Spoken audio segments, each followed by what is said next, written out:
600 পাখা আছে জিব্রাইলের, ডান পাশে 300 পাখা, বাম পাশে 300 পাখা। পৃথিবীর সমস্ত পানি যদি জিব্রাইলের মাথায় ছেড়ে দেন, পানিগুলি পরে পরে পা পর্যন্ত আসবে, কিন্তু পানি শেষ হবে জিব্রাইলের কদম পর্যন্ত আসতে পারবে না। এত বড় জিব্রাইল। 300 পাখা আছে।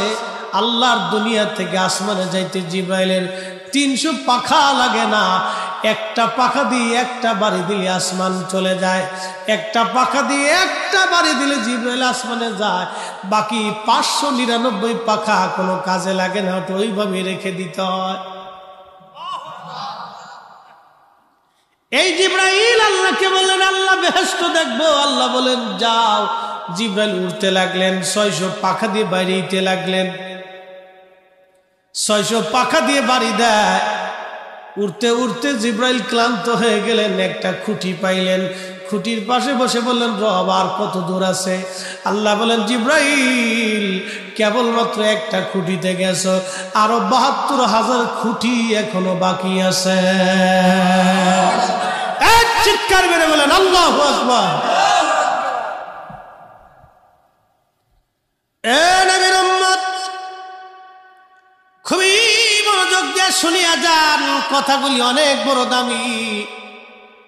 আহা, পৃথিবী থেকে একদিন আমরা সবাই কবরে চলে যাব, একেবারেই খালি হাতে চলে যাব, শূন্য হাতে, কিছুই নিতে পারবো না। আমরা সবাই তো চলে যাওয়া লাগবে।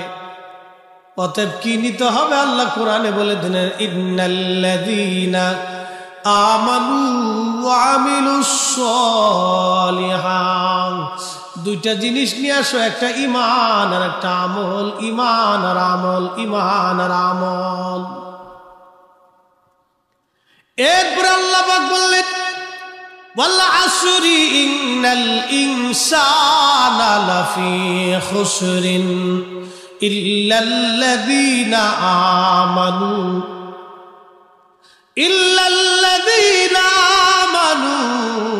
ওয়া আমিলুস সালিহাত। সময়ের কসম করে বলি, যে সময় কারো জন্য বসে থাকে না। বন্ধু যুবক, যে সময় আজকে চলে যাবে, আর কোনোদিন এই সময় আপনি আর জীবনে খুঁজে পাবেন না। এই সময় পার হয়ে যাবে, সময়টা চলে যাবে। Time and tide wait for none. সময় এবং স্রোত এটা কারো জন্য বসে থাকে না, এটা চলে যেতেই থাকে, চলে যেতেই থাকে। একবার যদি চলে যায়, আর কোনোদিন এই সময় আপনি খুঁজে পাবেন না। অতএব বন্ধু, আল্লাহ পাক বলেন, ওই সময়ের কসম করে বলি, সমস্ত মানুষগুলি ভুলের মধ্যে আছে, ক্ষতির মধ্যে আছে।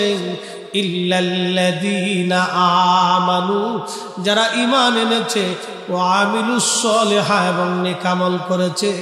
এই দুই শ্রেণী ব্যতীত সব মানুষগুলি মহা ভুলের মধ্যে আছে, মহা ক্ষতির মধ্যে আছে।